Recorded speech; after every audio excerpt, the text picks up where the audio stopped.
Hey, what's going on out there, all you buyers, sellers, flippers, and burrs? From Hamilton, Ontario, and Blackjack headquarters, it's the REI Contractor Show. Now, here's your host, the REI Contractor himself, John Tenbrink.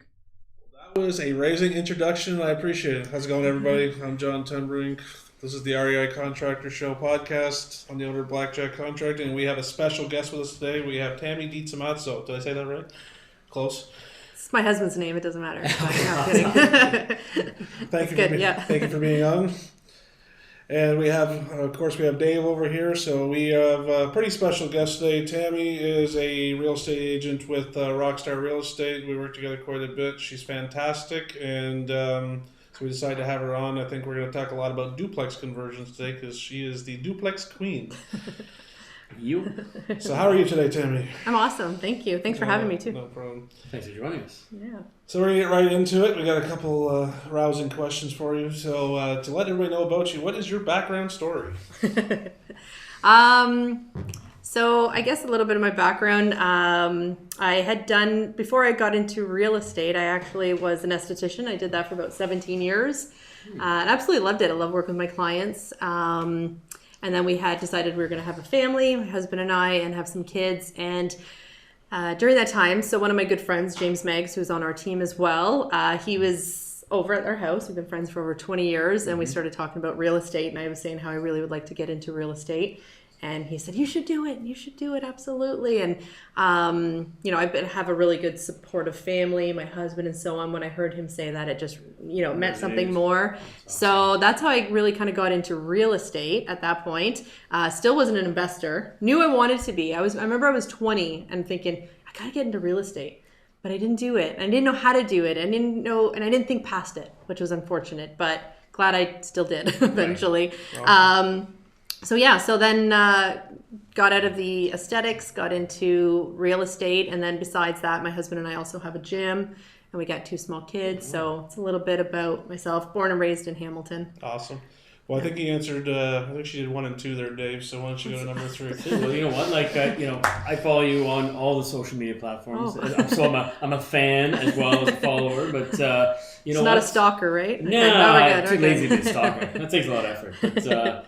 Tell us, the Duplex Queen. How did you become the Duplex Queen? Yeah, well, I guess I'd say because Erwin started calling me that.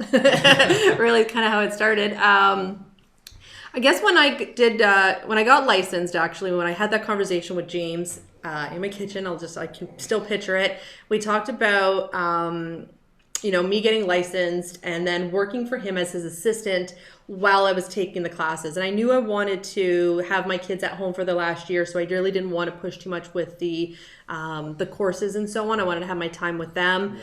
And but then after that, once they were in school, I knew, okay, that's it. I wanted to get all my exams done and then jump into it. So sometimes I look back and think, if I had started even years earlier, because that's how you think. But then I also really appreciate the time I did spend with the kids, right? Because they were very small. So yeah.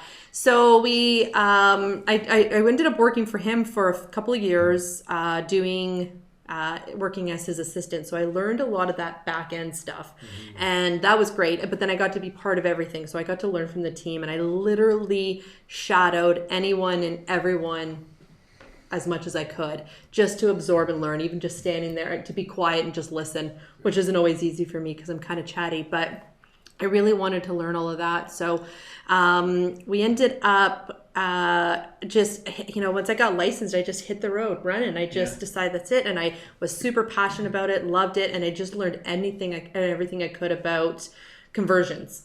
And so really kind of bugging all of you guys all the time, more questions. What about this? What about that? How about this? How about that? And with everyone, just to be able to absorb it all. And then we were at a meeting, and Erwin just announced, this is Tammy. She's the Duplex Queen, because I would probably say a good 90% of my clients do duplex conversions. Yeah. So that's how that ended up starting. And a lot of people turning to me and asking me about the rules and bylaws and everything that needed, goes into place. And there's still things we're always all learning, of course. I'm still bugging you guys all the time. But that's really how it kind of started. And then it just took off, and I loved it. I was honored. I laugh about it, but I'm also very honored by it. So I will often talk about when we went to the Disney on Ice. Yeah. And my the kids got the crowns from the Disney on Ice. When I came home and told my husband that story, my family, my husband helped my daughter put the word duplex on the crown. Nice. So I still have that, which I thought was just super, super cute. So that's really how that kind of all started. You I know. You forgot it at home. I actually broke it. I did by accident, but I still have it. We'll superimpose it. I know. I need to Gorilla He's Glue pretty it. good with that. He'll put that up. We'll edit it in after. Right?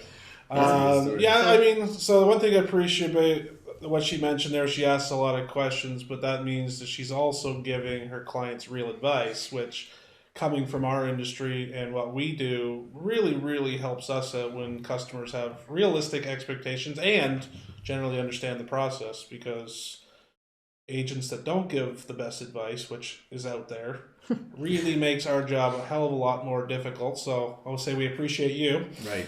And I mean, as she was mentioning James there, she has a damn good mentor to look up to. So for someone with a lot of experience, so that's a good way to get into it. So that's awesome. Mm-hmm. So now we're gonna get into what we actually care about on this side of the thing is.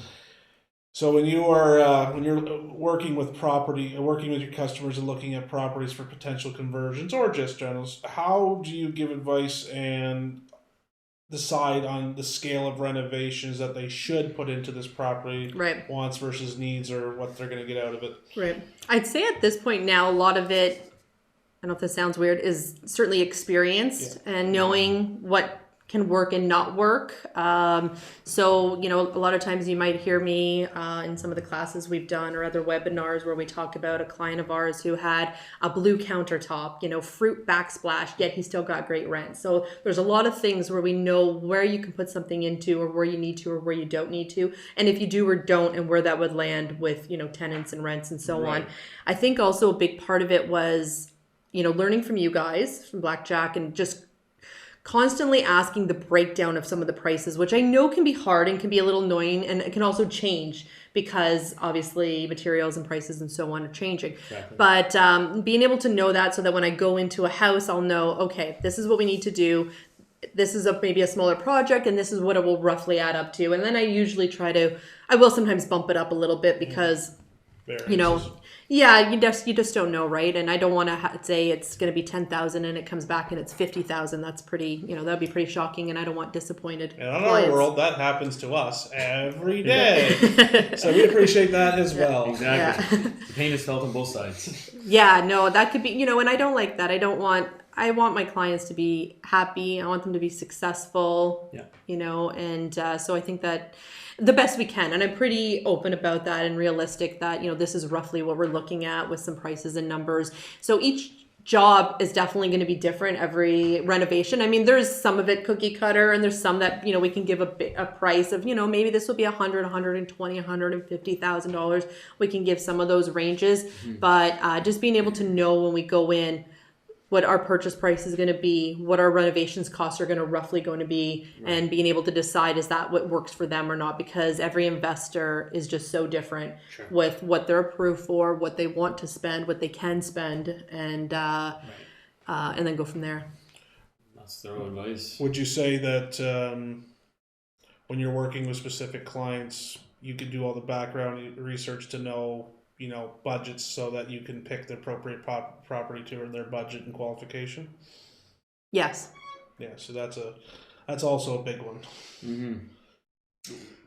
I keep mentioning this is because what Dave and I run into all the time is where they're working with an agent, or they have advice from people that don't do duplexes for a living. So we've run into situations where we've seen properties with $150,000 or $200,000 worth of renovation to work, and they were told, I think the worst one we ever saw was they were told by a real estate agent it should cost you $40,000. Right. Oh. And it was 200? It should be between 150 and 200 is what the budget's going to come into what they're talking to. So that, what is it? It makes you feel, obviously, one, what are you doing wrong? Number two is you feel bad for these people. And number three is now they have to make hard decisions. We've seen people almost have to walk away from properties because of the advice they've been given, or houses couldn't be duplexed. Or it's been too late because they already bought it. Or they're too late in a lot of situations. So that's why I keep bringing that up. But it's also That's why I told you this in private before. There's only 3 or 4 agents that I would ever recommend currently based on how they treat their customers and the advice and truth they give them. One, you got to care about your clients, which I think one, you got to care about your clients, and one, you got to put in the research like you do. Yeah. Right.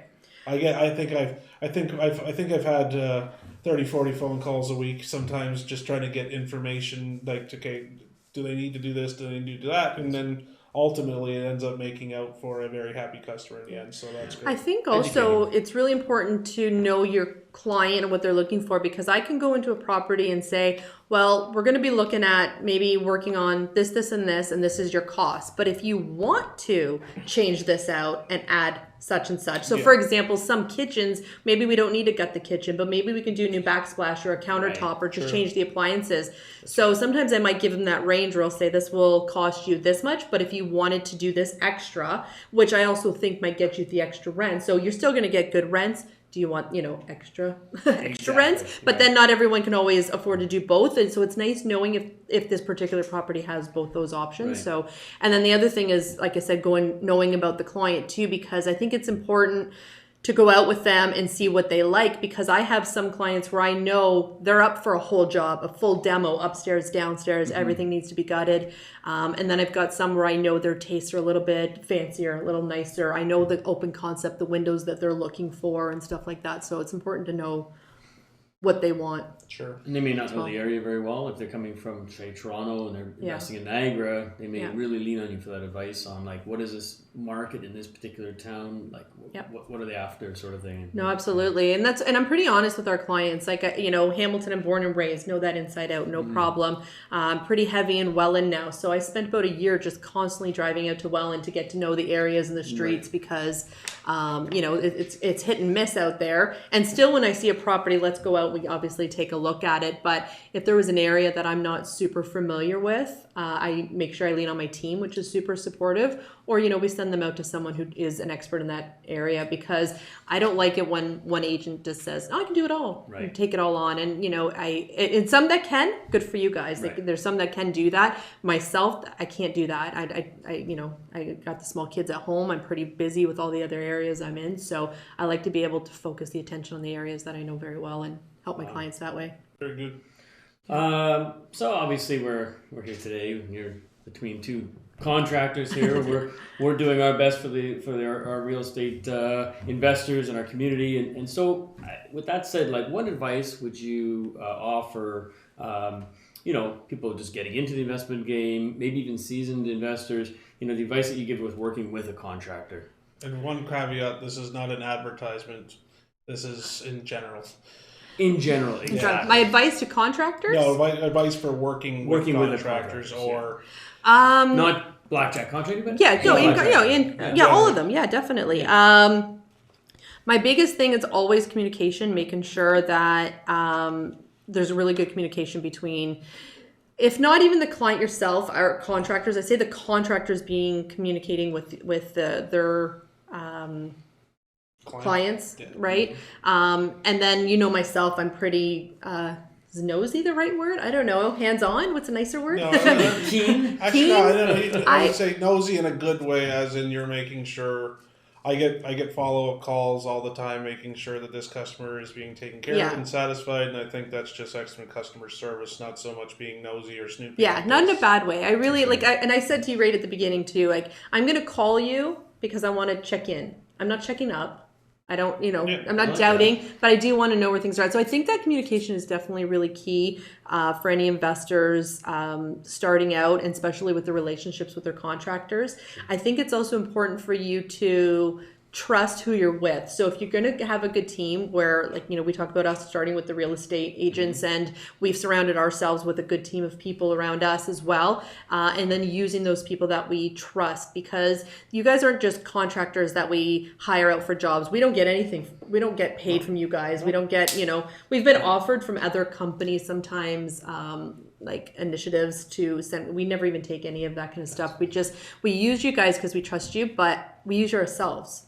Yeah, right? absolutely. Which reminds me of the job that we're going to get started on in my house that you're going to do, right? Yes. We'll talk Probably about on that later. Friday at 1 o'clock. Okay. But that's the truth of it, right? Yeah. That's, and I think that's really important for a lot of people to know, because some people really just want to go and use their own people, which I'm not saying there's anything wrong with. And some people really just want those discounts and those deals. And it just doesn't work like that. So, when you're going to have somebody that really knows what they're doing, and you're having something that to go as seamless as possible, because these things aren't always seamless, of course. There's bumps in the roads, but I think finding that right team around you is going to be the key part. There's lots and lots of bumps in the renovation industry. There's lots of stuff, but as you said, what she mentions, communication with contractors. I've spent the last few years studying the industry, not so much on trying to sell more jobs, just the industry as a whole. And communication is the biggest failure as an industry. Contractors in general are a terrible industry. There's some great ones, don't get me wrong. But communication is number one. I think, I've been to job sites where they can forgive contractors for mistakes. That's not what they're worried about. They can be fixed. What they can't stand is that they're being asked questions, they're not getting the answers, or you don't get a phone call for 3 weeks, or you can't get a text message back for a week. Mm-hmm. I think that's because, if I was a real estate investor and I'm investing $100,000+ into a renovation, and I have a full-time job and a family, all I'd want to know is what's going on, when it's going on, is there anything we need to do, and just, that kind of stuff. So, if you're not communicating with your contractor once a week, there's a giant problem, and that's something you need to worry about. So that's the first thing that I 100% agree with, not just us. It's everybody. And if you don't have good communication at the very onset of the project, it's not going to get better as it gets into it. So that's my piece on that. And I know you've mentioned, this is for all contractors, generally speaking. Yeah. But that's something you guys are great at. I will put that out there. And that's the truth. I get that feedback. I've just spoke to some of your clients recently that you're working on the jobs with, and they told me about the emails they get, the pictures they get, updates they get. So that's key, and that is, probably one of the top things that I like about you guys the most. Well, I appreciate that. Thank you. Yeah. It's not a lot of work. It's just a mindset that's what has to happen, right? So for me, as the owner of the place, I drive it. It's my number one, right? So. It's so bad that I'll go through midnight on Friday and make sure the emails were sent out, but that's because that's that's how important it is. Yep. And again, not an advertising piece for ourselves, but if you're working, doesn't matter if you're here, Alberta, Saskatchewan. If you're not having good communication from the beginning, it's going to get worse as it gets into the thick. So, and that's great advice. Communication is key, and there's a lot of great contractors out there that are great communicators as well. But I think that's with any business. I was just going to say just that any business, it really is. Yeah, that's awesome. I agree. Yeah, communication, and then trusting, again, making sure that you have the right team around you, and then trusting those people that, we've seen it on all other angles of different financing and that we've sent to, and, other, I've seen people go with their other contractors, like I mentioned. So it's nice to be able to use those people and move forward with them. It's, trust is only earned, obviously. You're not just going to walk in and you're going to trust someone with that kind of thing. So you have to earn it, and you have to get good referrals. But there's only one way you're going to do it. And advice to any contractors listening is that I think I did 6 or 7 quotes for you before we even got involved with one. And it's just a process. Yeah. Right. Yep. It's a process. So don't get frustrated over one, because again, they're not making the decisions. It's the homeowner's decisions in the end. All they can do is give the best advice, right? And coming from, we have the same thing, is how bad it looks on you to give a bad referral. Yeah. So if you have a contractor comes in, you should try this guy, and all of a sudden he walks away, screws the job up, or all that looks really bad on you. That's why referrals are hard to earn. Which is also part of why I stay on top of everybody, just to make sure. That's right. Because it really reflects on you. Yeah, it does, right? Absolutely. So that's good. That's good pride. Yeah. That's good for that one. So advice for new investors about duplex conversions. What should they expect? Where should they look? And I'll give my first pieces to work with a power team up front that understands duplex conversions. I find it nothing worse than a Joe Blow real estate. It doesn't mean he's not a good real estate agent, but the world we're in is not the same as the general real estate. No. It's true. Yeah. I have a great friend named Matt who is a fantastic realtor, knows F all about duplex conversions. He's not going to be the one I refer for duplex conversions. Yeah. Right? So it's just, it is a different world. No, absolutely. And that's why I even say if somebody, if someone's looking for an apartment building, I'm not your girl. No, exactly. You're looking for a conversion? Absolutely. I can help you. But yeah, I would say that, like you said, surrounding yourself with the right people that know the job is the most important part of it. I remember speaking to a new client who he said, well, I just purchased this legal duplex in St. Catharines. Mm-hmm. We're going to do a little bit of work touching some things up, cosmetic work, and then I actually I want to purchase and do a conversion with you. I said, okay, great. He wanted to do a refinance on it, so I said, well, do you want me to send you some comparables on the property? And that will help him along, right? He said, that'd be great, thanks. Looked up his property. Nothing shows me that it's a duplex. So I called him and I said, are you sure that you bought a legal duplex? You bought, because I'm not seeing that. Did you have anything that shows that? Well, no, the agent just said that. Right. Mm-hmm. So, I've seen that before. I've also bought a legal duplex from an agent, and I was asking him some questions about certain stuff that I knew were required with bylaws. And he said to me, he goes, I don't know anything about this stuff. I just listed the house. Which is fine. But when you're going to actually go through the conversion, you do want somebody that knows those rules and the bylaws and what's required, or at least, if not that, they know the right people to turn to. Right. Mm-hmm. So if there's something that I'm not 100% sure of, I've called you before, I've said, what about this beam? And if I switch out this beam, what's the measurement if I switch from a wooden beam to a metal beam so that I can get a little bit more of the height so I can meet that bylaw? I knew that if I didn't know that, I can turn to the right people. Right. So making sure, again, you're surrounding yourself with those. And for my sake, I've done over 200, and I still call the appropriate people when I don't know the answers. I don't know much about zoning. I don't know much about bylaws. I understand the construction. I understand the basic things. But if I need answers about specific things, I call an expert BCIN who does the bylaws and all that stuff for a living, right? So it's just making sure you get the right advice. I think that goes for every job, right? I mean, if you think about it, not everyone can just do every job. That's just how it is. I can't build a house. I don't know how to do, what needs to be done there with certain size of 2x4s or whatever they all are. There are jobs that are for each individual. So if you're looking for something specific, then you got to go to the right people for that job. So, and then with ourselves too, as much as I do duplex conversions, it doesn't mean I don't know some work into the triplexes or single family homes. And, a lot of people mistaken sometimes or forget, we also do sell properties, or we can help you find. I just helped a client a few weeks ago buy their home that they want to have with their family. We do a lot of that as well. But, I would say certainly specializing, duplex conversions. And I think that also because that one has a lot of moving parts. Yeah. So that one is where it becomes pretty key. But getting into that and, like I said, triplexes, 4 units and so on, that, we can have a good understanding for. So it sounds like due diligence is the word of the day, for new investors and seasoned investors is to do your due diligence. Is that advice you're giving? Absolutely. On a regular is to double check, fact check, double check your zoning, for example, things like this. I do. And then I also do that myself too. Right.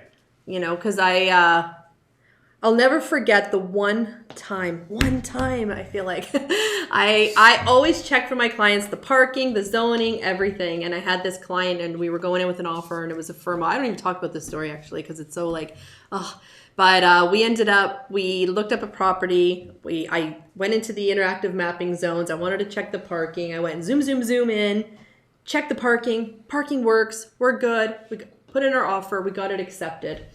We had Andy doing the drawings, calls me a few weeks later, and he says, do you know that it's zone DE? I'm like, huh? What? I went in so quick on it, and every house has always actually been fine.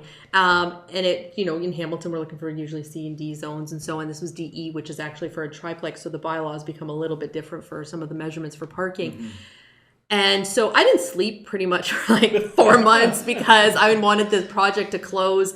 And they did the renovation. It got by the city, no problem. And it was completely fine. But at that time, I did have my mini freak out because I said, this is zoned for a triplex. So maybe you get another unit on the property. But if you don't want it, I'll buy it from you. Like, oh, I can get taken off your hands. Like, I felt so, he goes, no, absolutely. Andy felt really good about it. So we felt good about it. He said, let's move forward. Became an amazing property. But to boot, that one there had one of the worst neighbors in history that we've ever dealt with. No. Cameras set up in the window, watching everything. Boy. I thought, oh my gosh, she's going to call the city. They're going to say it's DE. Something's going to happen. So I was like panicking the whole time. But that would be like the only time that ever anything, and then of course never again, but those are the things that I do always check. And that was where I actually needed to know that I had to step back, and I've been told this, you have to step back sometimes and let your clients do their own due diligence as well. And I thought, so I'm going to teach them how to do it. Right. I'm going to check it. They're going to check it. And then we're going to, we know that we're going to be good at that point. So this reminds me of St. Catherine's. Which I'm a epic proponent of St. Catherine's. I must have a million stories about St. Catherine's. Oh, yeah. Well, I mean, agents are, unfortunately it all starts back to an agent, but agents not doing their due diligence and, making firm offers on potential properties and finding out that it's R1 zoning in St. Catherine's, which is a completely different animal. Or vice versa, we are still dealing with a situation where an agent didn't do the due diligence with the customer and bought in R2 property that didn't have a big enough lot size, which then had to have a full variance to go down to a R1. So now you're going from a 1,000 square foot 3-bedroom apartment to a 1-bedroom 645 square foot apartment, right? So running your numbers would be a complete screw up. And so most of my stories are going to come from the city of St. Catharines because I've seen it all down there. But this is again back to working with people to know the area, because that is, in my opinion, the most difficult spot in the country to do them, because they don't. I can go. Never mind. I'm not going to go into that because I'll get sued. But that's what happens is like I think we've seen it many a times where people have bought properties in St. Catharines. So you ever worked in St. Catharines before? No. Oh. How much time you got? Right. And it breaks their hearts by the time you tell them the whole process, and that's because they didn't do the diligence. I once saw an investor buy 4 at the same time and not do any due diligence into St. Catharines. Every single one of them R1 without knowing, which moral of the story. Yeah. Work with somebody that knows the area. Yeah. That's right. Yeah, you know what? It also depends on some of the investors too, because there are some where they would just lose their mind over that, and there's some that will go, okay, let me roll with this. That's right. So the gentleman that I was mentioning in St. Catharines, he was rolling with it. He goes, okay, well, this is what I've got now. This is what's going on. So, and if you look back at maybe their plan changed from the duplex conversion, or maybe the numbers weren't exactly what they thought, but going down the road now with where real estate is, knowing they still have an investment property and they still have real estate under their belt, and they have some options there, which is still the silver lining, I guess. Yeah, for sure. Yeah, the cash flow numbers between a single family and duplex are so large that's where I usually see the big win. But I think that leads us right into I think one of our last questions for you this evening is where do you see this duplex market going, like the conversion market over the next couple of years? Conversions and duplexes in general. Yeah. Multifamily conversions. Well, yeah. We've talked a lot about in the past about how immigration is coming in. We know what we're looking at, and so do I think we're going to be seeing more multi-units? I do. I do think most of the cities, besides the one you mentioned, do want to work with our investors and see some of that growth. And there's a lot of people from the city that don't always see that and feel that way, but I think for the most part we are noticing some more movement and more changes. And we talked about the duplexes, we talked about garden suites and so on. So I think that we're definitely going to be seeing more of that. I think at this point, no matter what, any investor that's out there always feels like, did I overpay? Did I pay too much on this property? And the thing is that we don't have a crystal ball, and I don't know for the short term, but the long term game, we always know it works out. That's right. So even if it goes up and down and so on, we know that we're still doing well. So being able to just get in that market is definitely going to be key. And then just being able to see the extra growth. So again, one of the things we're looking for a lot are larger lots, and being able to see where the growth can be for that down the road and so on. So we do see there's going to be a lot of potential where I'm glad you brought up garden suites because I think that's probably the next wave. Yeah. So currently, currently, are you seeing a lot of your clients and other investors really starting to keen in on the properties that are going to allow them? The garden suites? Yeah. I would say, yeah. There was actually a client I was talking to today. We're going to go look at a property that, in my opinion, is priced very high for the amount of work we have to do for a conversion, with where are those numbers going to be at the end of the day, plus your rents. Like, I think there'll be something that might make more sense number-wise for them, except it's on a really big lot. So now we're thinking outside the box, like what's the next thing that we can, to make that worth it. Yeah. And we do have a couple people that were started with you working on the processes of getting things in order so that we can start working on those garden suite projects as well. On a personal note, like, we have a lot to learn about garden suites because there's a lot of all the different rules of different cities are different. Yeah. I lean on guys like Andy Tran and those guys who have, put a lot of legwork in to study them, but I don't think we fully understand them yet. Yeah. Nope. Yeah. So, but we have a property, my brother and I own a property right now that has a 300-foot backyard. So we know that we're going to get one in there, and I'm excited to chew that out. But it's pretty exciting that they're coming down the road, that's for sure. Yeah, for sure. And then one last thing is, we've talked about the Duplex Queen, and I just want to congratulate her because she just bought her very own duplex. I know. It's so funny because you and I talked about that. How we don't take enough time for us, No. right? And a lot of people have still been asking me, why did you do that and not a conversion? I was one of right? them. Yeah.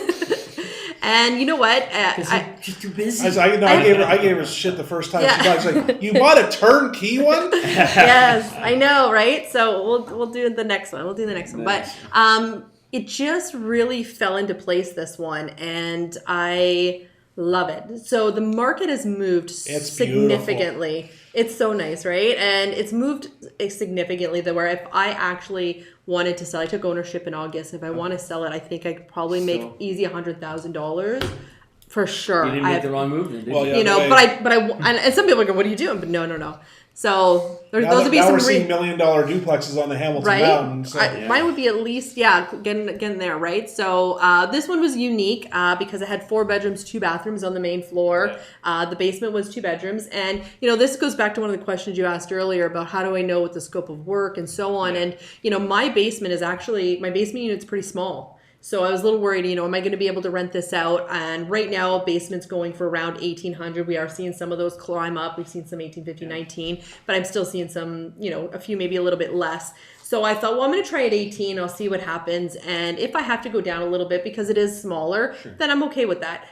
But it's a 2-bedroom, but it's small. It's probably 700, 750. Like, it really just meets the minimum requirement for Hamilton, but it's super nice, and I had no problem renting it. So, it had that much pizzazz that people are able to, But, I mean, the property was extremely well renovated.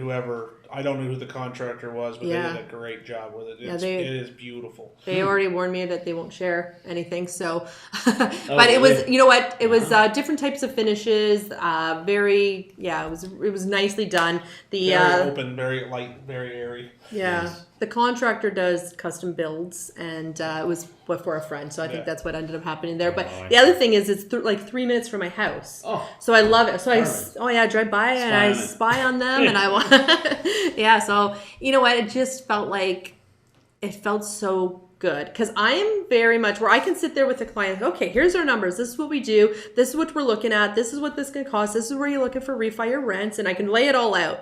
And then it comes to me, and I'm like, I don't know. I can't. And I get nervous. So when I have a client that tells me, I'm a little bit nervous, I get it. Yeah, I get it because you know what? It's easy for me to tell you what to do with your money, but I know I've been doing this. This is all I do. I tell people this is all I do, right? Yeah. And we know when it works and when there's some risk or what that is, and we lay that all out. But yeah, for myself, I'm a little bit harder on me of taking that jump. So I actually just started investing myself a couple of years ago, and I had the single family property, and so I knew that last year was going to be the year I thought I was going to buy one. Yeah.